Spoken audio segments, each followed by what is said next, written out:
Hi, I'm Billie and welcome to an introduction to cosplay performance at EGX Digital 2020.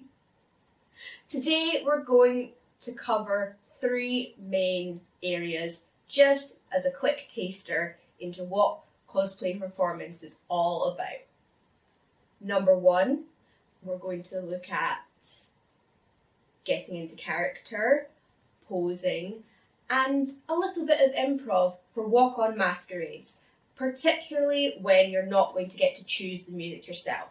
And they can be competitive or non-competitive, whatever you want. Two, we're going to cover lip sync and mime and a little bit of clowning for any pre-recorded skits or, well, drag-inspired lip sync acts. And three, performance skills and preparing for anything where you want to share a skill with the audience live. So we're mainly going to focus on dance because that's what I do, but most of the principles are going to be able to transfer to singing or juggling or anything really that you do that's going to just wow that crowd. To share these skills with you, I'm going to go and get changed into some different costumes so that you can see how different characters might move or perform in different ways. Hi, I'm Becky and I'm an aerobics instructor. It's 1983, which is so cool. And you can tell because I have rainbow leg warmers and I'm super bendy from all the aerobics I do. I teach classes and it's just so much fun. It's a bit like cheerleading, but with less flips and more cardio. So, some of the things that the character tells you about are, she's an aerobics instructor. It's the 80s. She's really peppy and, despite the kind of dodgy valley girl-ish accent, that can really help you understand how to choose your poses, choose your music, and choose your performance. So let's go through this quickly with each point. So for poses, you can find great pose references by actually watching 1980s aerobics videos. Yes, exactly like that meme that we all know what we're talking about. Also, the costume itself can even give you kind of ideas of what the character is going to do because what you're wearing changes how you move. I'm constantly flipping my hair out of the way when I've got this wig on because it's hot in more ways than one, and because it's definitely something that a kind of peppy, preppy 1980s aerobic instructor would do. So it's very athletic. So for Walk on Masquerade, you might not get kind of 80s electronic music, but if you were choosing your own music for a performance or a skit, then that would be something that you could do. Yes, like that meme that we all know about and I've already mentioned. Just, that's kind of the obvious route for this. So, let's move on to point two. If you were going to record a performance, you would have the actual source material. So you could go from the source material, or you could teach an aerobics class to the audience and have some participation. That would be one route to go. Or if you were going to do a performance rather than a skit, which is point three, you can create a dance routine to some kind of 1980s aerobics music. You could take a parody of an 80s aerobics music video and turn that either into a skit or a dance, or some sort of skill, like say you juggle clubs. You could get clubs that look a little bit like they're kind of weights, or if you juggled with kind of juggling balls, you could get a medicine ball, or just like something to look like a medicine ball from the gym, and do some things with that first, semi-juggle it, and then pick up your actual juggling balls and do that, because that would work. You just need to juggle, add some hair flips in between. So a really important thing to remember when you're performing is to warm up before you go on stage and cool down after you come off of it again. You're going to want to focus on whichever muscle groups are going to be most used depending on what your performance is. So for a walk on Masquerade, whatever part of your body is going to be load bearing, so if you're literally walking on, you're going to need to focus on warming up your legs. If you're carrying any heavy props or posing with props, or posing a lot with your arms, you're going to need to focus on warming them up. If you're wearing a mask, then you don't need to worry too much about your face. But if you are doing a lip sync performance or miming to a pre-recorded skit, then you're going to need to warm up your whole body because you're going to be engaging that. But you're going to really, really want to focus on warming up your face, head and neck so that you can project whatever lyrics, lines or emotions that you want the audience to read out to them. And you want to make them as big as possible because you want to emote for the back row. You want the audience right at the back of the auditorium to see that. Now, if you're doing a video performance, it's a little bit different, but we're mainly talking in terms of kind of stage masquerade or recording at this sort of distance. So first, we're going to find a place where we're comfortable, where we're stable, where we're ready to get going. So I'm going to stand feet about hip width apart, maybe a little wider, wherever your balance feels most secure. You can sit down with your feet planted on the floor or anchored with your hips, wherever your stability is. Whatever works best for you. First of all, we are going to wake up our hips. So we're going to do some hip rolls. And if you need for balance to put your arms out, do it. If you need to get a chair and hold on to it, do it. I'm going to put my hands on my hips because it draws attention to help you see what I'm doing and because it offers me more stability. But do what works for you. So hands on our hips, and we're just going to roll all the way around, making it as big as possible, keeping it slow.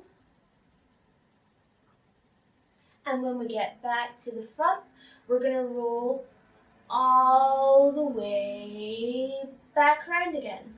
And then you want to repeat those as many times as you want. I recommend 4 repetitions to start with. Anything you're doing with one or 2 directions, 4 is great. But do whatever works for you. I'm going to go show you again. So hands on hips. And we're going to go round. And it doesn't matter which direction you go as long as you go the opposite when I say switch. And right round to the front again. And when we hit the front, we go back, round behind us, and to the front. Okay, we've woken up our hips. We're going to wake up our legs. And you can do this sitting down by just lifting your feet and putting them back down again. You can lift them with your hands if you need to. It doesn't matter. Whatever works for you. So we're just going to bring ourselves back in. So we're in line with our shoulders. And we'll get our torsos engaged a bit and our arms involved a bit. You're going to put your hands down at your sides like you're a penguin. Or if you prefer, you can have them more like a bicep curl, which we're going to do next, we can put them together. We're just going to put our hands to the side and we're just going to bob our knees a little bit just to wake them up. Just bend them gently, and then we're going to start lifting our feet, okay? And we're just going to gently jog on the spot. And if you need to get your heart rate going a bit faster, you can do it a bit faster.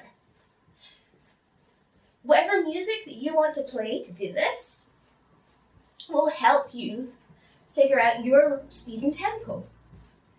Right, we're going to stop doing that. And we're going to do some bicep curls. We're just going to plant our feet again, make sure we're steady. We're just going to shake it all off a wee bit first. We're going to take our hands, put our elbows into our sides, and we're just going to curl our bicep up with our hands fisted up towards our chest and back down. And you can push it further down towards your leg. But right now, we're just going to do some gentle curls. I'm going to do the other side just because symmetry is important, if you can. And we're just going to curl one arm up towards our chest and back down to a right angle. Up towards our chest with the other hand and down towards an angle. And then we're going to pull them both up at the same time slowly and back down. And you can repeat those as many times as you need to. Again, I recommend 4s and 10s as good reps, but whatever works for you. And you can do that a lot faster and kind of pump it. And if you're going to do that, your whole body might get involved. Shoulders might be moving a bit. You might bob your feet up and down. So you're combining the first and second part of that jogging on the spot exercise. You can do it as fast or as slow as you like. Just be careful with whatever you're doing. Okay, we're going to shake it off again. And now we've kind of woken up our bottom halves a bit. We're going to wake up our tops. Put our arms out to the side. And again, this can be done seated or standing. We're just going to bob our arms up and down a few times. 10's quite good for this. And then when we've bobbed them up and down about 10 times, I'm not counting, but you should. We're going to start circling them in whatever direction you want. It doesn't matter. We're just going to circle them slowly. If you need to get your hips kind of involved in the movement, do. If you feel more stable, planting yourself firmly and then just moving your arms, do that. Whatever works, okay? And we're going to get bigger with our movement. We're just going to make them bigger and bigger and bigger. And then when we get to 10 of those, we're going to reverse them just as big. Keep that momentum up. And then we're going to bring them down a little bit. And then when we get to that point, we just bob our arms back up and down. 5, 6, 7, 8, 9, 10. And oh, shake that off. We're going to give our arms a little rest. So, okay, let's warm up our head and neck first. We're going to look up to the ceiling, come back down to center, look down to the floor, come back up to center, over our shoulder, back to center, over our other shoulder, back to center. Then we're going to pretend that we're just moving the hands of a clock round a clock face with our nose, leading with our nose. We're going to look up and go down, round, and up to the top. And when we reach the top, we're going to go down, round, and back to the top in the other direction. So you want to repeat all those motions as many times as you need. 4's great. 6 is good. 10's brilliant. Whatever works for you. And you can do exactly the same with your eyes. So we're going to look up to the ceiling, come back to the middle, down to the floor, back to the middle, over to the side, back to the middle, over to the other side, back to the middle. We're going to roll our eyes around one way and back, around the other way. Yay!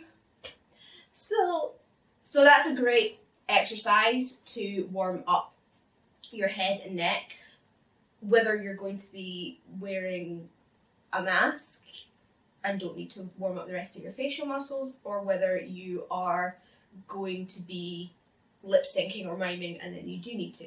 So there's 2 exercises which are absolutely fantastic for warming up your facial muscles. There's loads more than this, but I love these 2. So first of all, we're going to suck a lemon. So just pretend that you are biting into something really, really bitter and really, really sour. We're going to scrunch our face up as small as we can make it, and then we're going to release it. And it's going to be a relief. And you can do this verbally or quietly. It depends on whether you're trying to practice projecting vocally or whether you're trying to practice the shapes. And sometimes, if you can, it's good to do both and practice with both. So we're going to scrunch your face really, really small. Pretend that you can pick up a pretend lemon and pretend you're biting into it. So we're going to scrunch your faces up really, really small. Oh, I've bitten into something really, really, really sour. And that is such a relief, the aftertaste. I'm going to do it one more time, just to show you. So,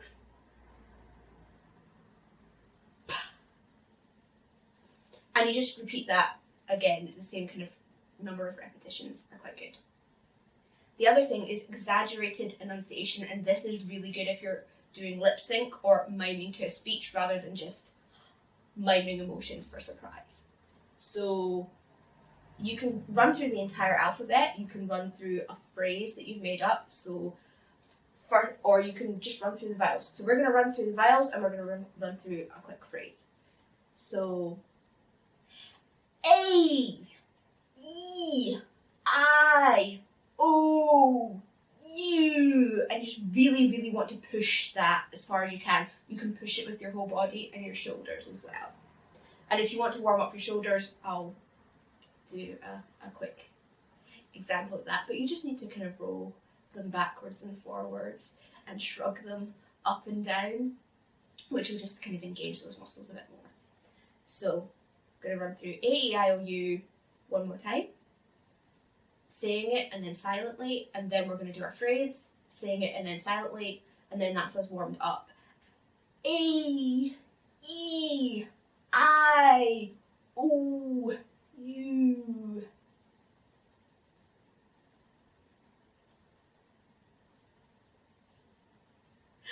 Hi, I'm Becky. I'm here to teach you aerobics.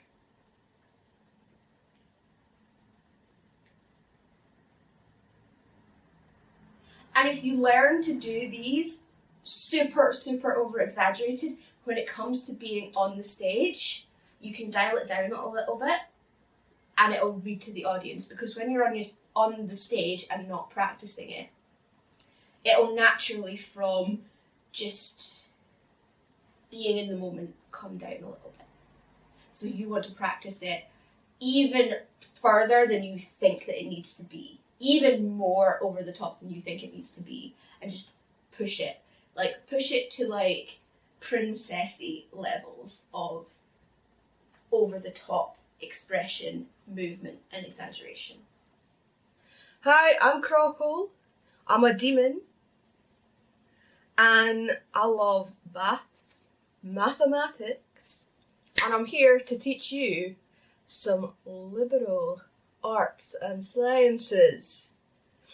They like baths, so we have a prop to play with, Roger the rubber duck, who is our best friend, and should be everyone's best friend by the end of this, hopefully.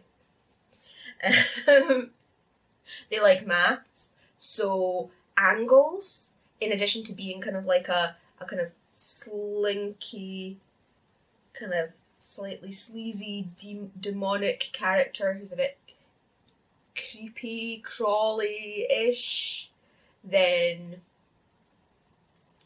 angular poses might be good. Also, this character's kind of androgynous, despite the fact that how I've done kind of my makeup and wig makes me look a bit femme at the moment. This kind of character for me is quite androgynous. They're quite kind of gender neutral or gender non-conforming. They're non-binary. They're not like super femme pastel explosion magical girl like 80s aerobic instructor that Becky Crystal was. Crockle is more kind of like, who knows, very kind of glam rock. When I feel like when I feel like doing the costuming more over the top, very kind of like rock and roll. You can do a lot of kind of like demon signs, stuff with your tongue. So if you're doing anything like that, you're going to want to kind of like do tongue stretching exercises. And the kind of warm up with the head and neck and eyes that we did with Becky, you can do the same kind of thing with your tongue. You basically just want to kind of like move it from side to side, up and down, and if you can curl it, curl it. Not everyone can. It's a special skill. So for Crockle, some facial expressions that might be really, really good are kind of like demonic rock and roll hand signs and doing something with their tongue and their eyes, kind of like rolling their eyes, sticking out their tongue, kind of generally gurning, just being like, and yeah, you can make the noises or not.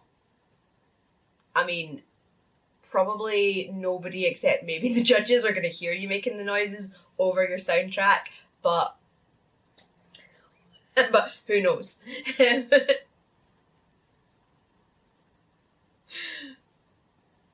So, and another pose might be, we've got our friend Roger, and Roger he's a very cheeky, he's a very dirty little duck who needs to be cleaned. He needs to have his beak washed out with soap, and he's going to tell us something scandalous, whispering it into our ear, because he's quite cheeky. He's a bit saucy. I am thoroughly shocked, Roger. That was a bit too far. We've got to keep it PG. And that was not PG. So you can interact with your prop.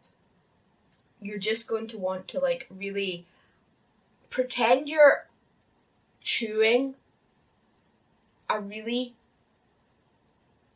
really, really chewy toffee that's just gumming your teeth together, and you just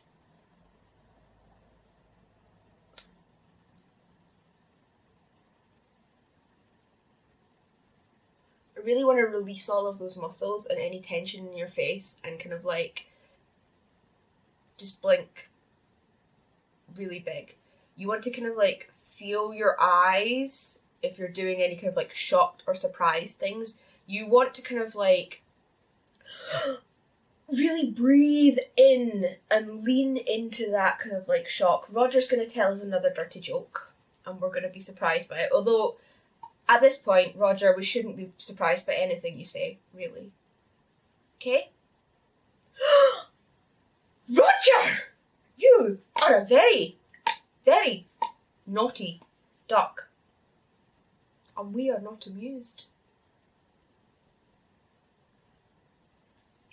So basically, it's just take kind of anything that you think the character would express, do it, but then like make it bigger than you think it needs to be. And not everybody has a naturally occurring custard face like I do, which just means my face is very elastic. I am hypermobile. I can unhinge my own jaw like a snake. I prefer not to do it because it's quite sore, but sometimes it happens and I don't have any control over it. So I know that I can push my face very, very far. If you don't have that extra kind of like elastic, super expressive face. It's okay, you can still learn this. It just takes more practice.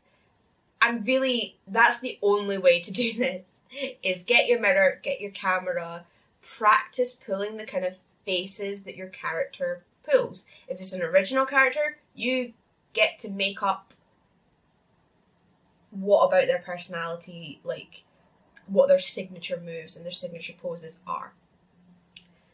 If it is a pre-existing character, then you have a lot of source material to draw on. Watch whatever it is, play whatever it is, watch a let's play of whatever it is, get screenshots and reference images, they're your friend, basically, and see what facial expressions and physical poses your character frequently does. Those are their signature moves. And then practice doing them in the mirror so that you can see how you are doing them. It's just mimicking. It's just miming and mimicking. And miming really is just kind of like, let's do a quick classic kind of we're trapped in a box mime exercise. Okay. There's a glass wall in front of us, but we don't know it's there. And then we're going to be trapped in a glass box.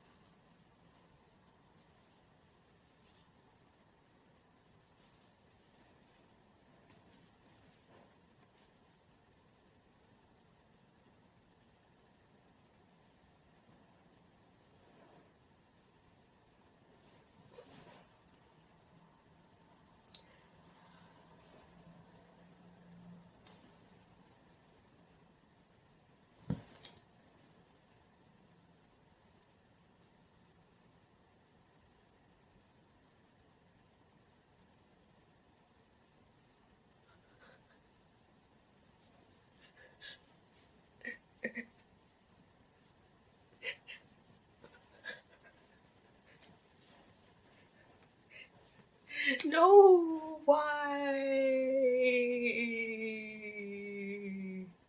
Yeah. So it's all about kind of like pretending that you're doing something and then just really committing to pretending that you're there. And if you're watching what you're doing and practicing it regularly, you start to fall naturally into character and doing it. So there's another really good exercise is pretending to push a really big rock up a hill as if you have been punished by the Olympian gods forever in Hades to push a giant boulder up a hill. And you just want to kind of like take your entire body and start to push. And you strain, and you it's so heavy, and you put your back into it and brace against the boulder, and the more you push, the redder your face, and more out of breath you get. No. I give up. The rock's too heavy. It's never getting up that hill. So it's all about kind of committing and putting your whole body, your whole face into whatever you're doing. You will feel, particularly if you haven't warmed up. Honestly, I'm going to keep talking about you need to warm up your muscles if you're going to do these things. It will help immensely. You will start to feel kind of the strain of the pulling in all of your muscles.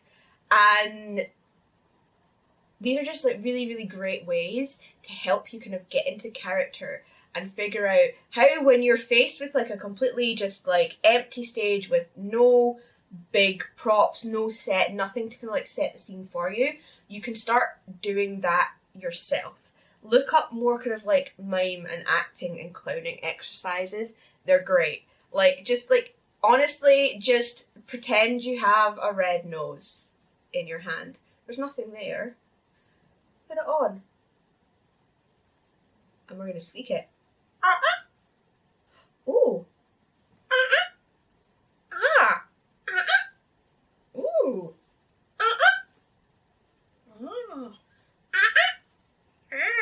So every time you squeak your clown nose, you change your facial expression. And that's, again, is another good exercise to kind of like get you in the habit of kind of like remembering that when you're posing, change your poses. So when you are posing, remember that everybody's camera takes a different amount of time to take the picture. So in order for you to get the best pictures from as many photographers in the audience as possible, when you're doing a walk on masquerade and posing, take your time. Do a pose. Count to 10 in your head or say a 10-syllable phrase. Walk to your next mark in character. We're slinky like a boneless demon, lizard, amphibian, snaky thing. And we walk to our next mark and we do a pose. Rock on. And then when we're posing, count to 10 in our head. You can say your phrase out loud if you need to. It'll be covered by whatever music's playing. You can have a kind of a conversation as your character with your audience and say their catchphrase, as long as it's at least 10 syllables long. Or say like a modified version of it. Make up a sentence that makes you feel like really good in the character and gets you doing whatever the facial expression you need to do is. So, I'm Crockle, and I'm here to teach you liberal arts. That's 10. So I could say, like, I'm posing, and I'm being a creepy demon with my creepy demon hands, and I've stopped on my mark, and I'm going to say my phrase first out loud, and then in my head, and you're going to see the difference between what that does to your face. So, I'm Crockle. I'm a demon, and I'm here to teach you liberal arts.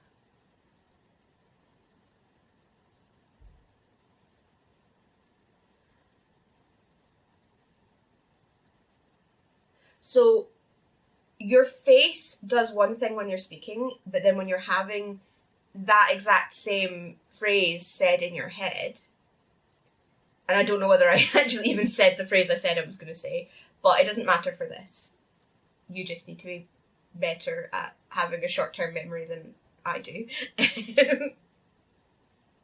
So, you're still acting as if you are saying something, but it's inside your head. So, you can, when you don't want the kind of the echo effect, if you're miming along to pre-recorded audio or a song, is you can say what is being said in your head while also moving your mouth. So I'm going to do that phrase again, silently, but also mime along to it this time. So I've got my creepy hands. Oh, audio cue, and here we go.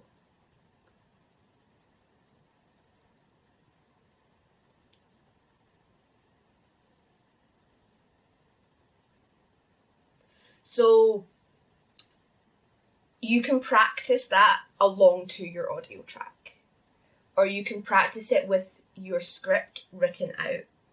It's good to do both, because then it really helps you kind of like remember what it is that you're going to say. Basically, with lip syncing, with mime, it's exactly the same as if you were genuinely going to deliver the lines on stage live, or if you were genuinely going to sing on stage live, or for video live. But however you were doing it, know your words. Know your right words. Know them. Know them inside and out. Know them backwards, know them forwards. Know all of your cues. Know your timing. Know when you need to be saying these things. Now, if you get a little bit muddled, you can kind of like hide it with some movement or some posing, just like, I have forgotten a line, I'm going to, hello, here is the next bit. So you can kind of like learn to improvise if you get a bit nervous on stage. And yeah, the best way to improvise is to kind of like deliberately put yourself in a position where you don't know what's coming up. Make a playlist, stick it on random, stick it on shuffle, and just go for it. Dance, mime along, start to learn how to kind of like very quickly find the cues in the music or in the words. Watch your favourite TV show or just watch a completely new show and try and mime along with it. Try and say what the characters are saying. Like, ideally you want something that you are at least a little bit familiar with, because then you're going to be less tempted to kind of like get sucked into just watching the story and not practicing.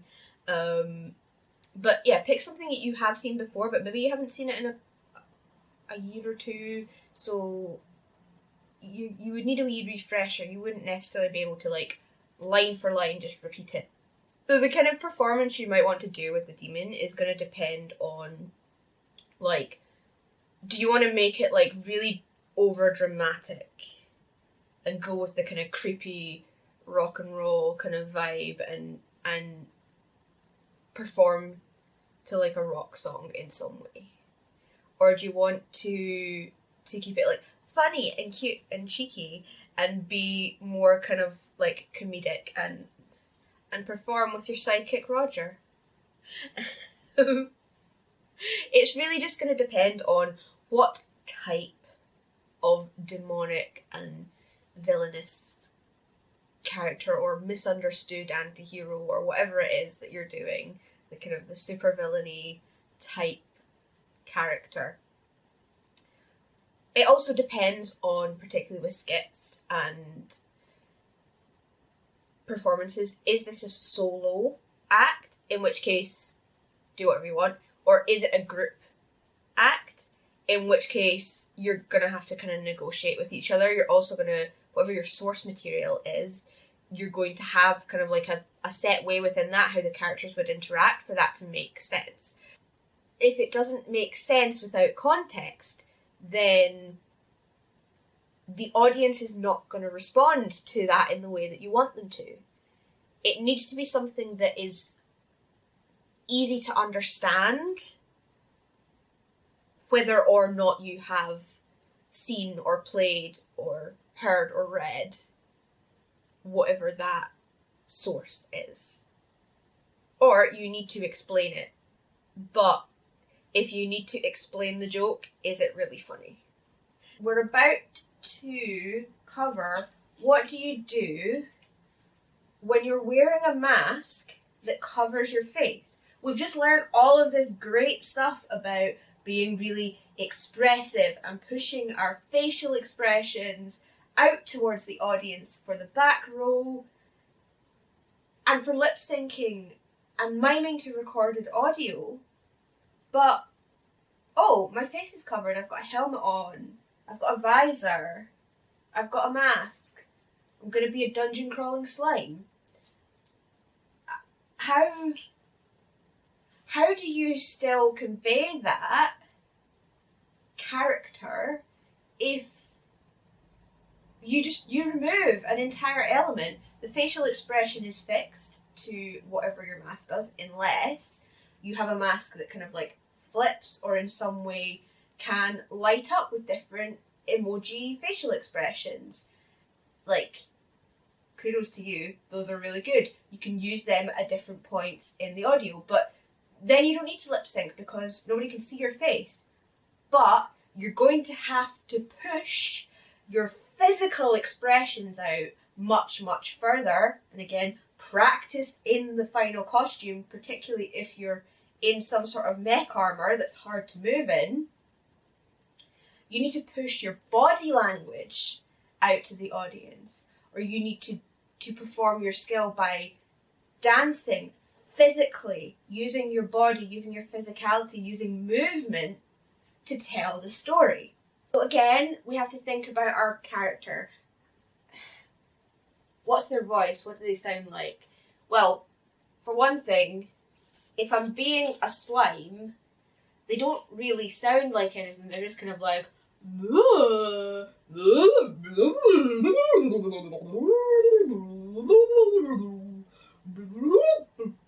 So just imagine like a big jelly is speaking.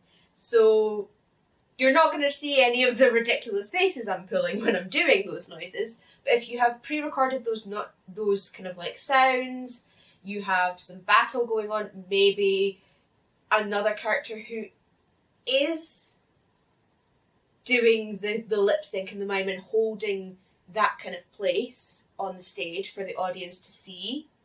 They're fighting you with a sword or a blaster or something. And you're gonna like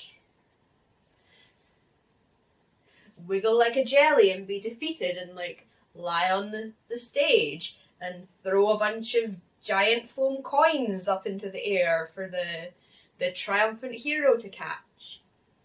Or whatever your character is that is masked, you're removing an entire element of expression and ability to tell your story. You're also basically not going to be doing a lip sync for that character. That removes an entire type of performance, because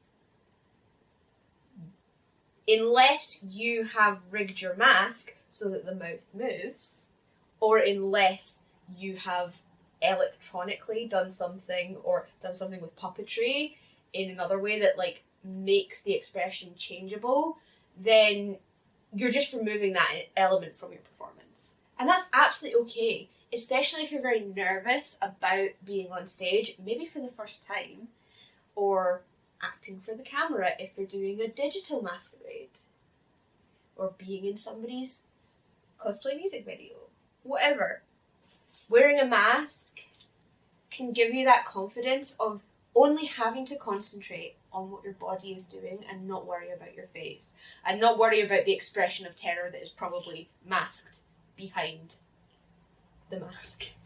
You're reliant completely on your body language of what your character is doing, and you need to make that big. So pretending to be wide and pretending to be long helps you understand what the space that you have around you as kind of like the full extent of your ability to extend out and up, and you can do it in kind of like any direction. You can kind of bend yourself over and reach out forward to see how far you can go. You can carefully bend yourself over backwards and see how far you can go. I'd suggest sitting on a chair and trying to bend yourself back over the chair at first and hold on to it before you try to do anything like back bends. That's something that takes flexibility and practice and slowly working your way up to. And there's a lot of costumes where it just would not be safe to do that in, so always consider your mobility needs and what wearing a particular costume means to that. So if you really have restricted your movement and you're wearing like big armor, you maybe can't reach any further up than that. So all of your posing is kind of going to be on this level at your kind of hips and maybe up to just below your shoulders. So it's going to be kind of like chest and hip level. You're going to want to do stuff that's kind of like strong and like showing off your muscles, these kind of things. And you're probably, if you have limited movement and mobility in your costume, I mean in real life as well, but in your costume, if that changes how you physically can move, you need to practice with it first. But also, especially if you're nervous and don't really know what to do with your hands, having a prop to help you figure out poses can make a huge, huge difference to looking really strong on stage in your character or looking kind of a bit lost.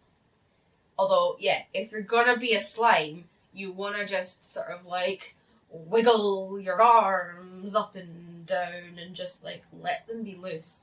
Let them just like, you don't have any bones, they're just jelly. Nobody can see your face, but it's probably doing this. It's kind of like, I am a slime.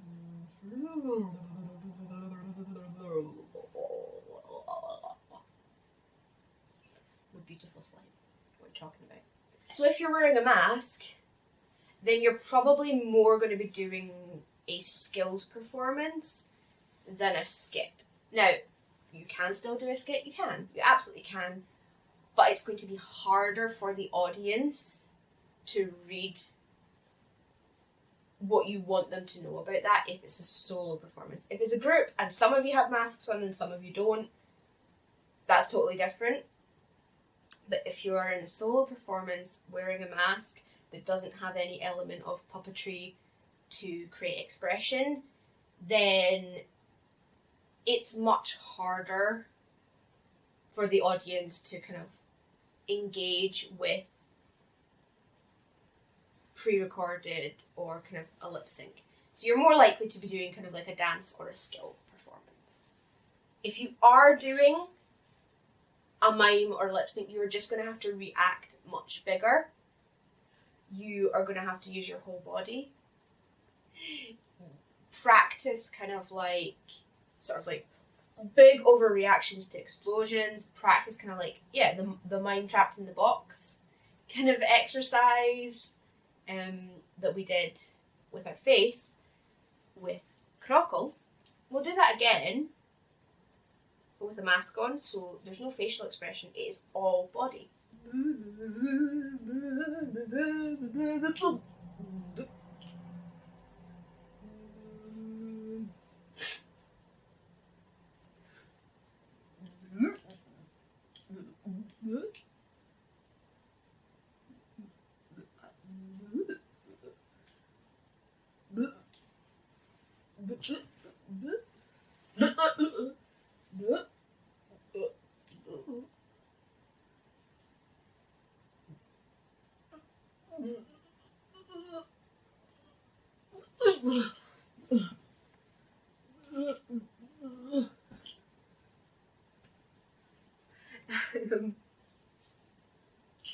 So you need to be kind of like just really big with all of your kind of like body language and move within whatever your costume allows, whatever your mobility allows. There's a lot of people reaching up above your head. It's not a thing that your shoulders are going to let you do, and that's okay because there's a lot you can still do within and adapting to whatever your mobility is. Cool down, that's what we're going to do. So for a cool down, you might want to do some of what you did as your warm-up, but slower. You'd want to lower your heart rate, not raise it. So you would want to take any of the kind of the cardio stuff, like the running on the spot, out and replace that with breathing exercises or stretching. So I hope you've enjoyed this introduction to cosplay performance at EGX Digital 2020. It's time to go away and practice those skills while watching more of the fabulous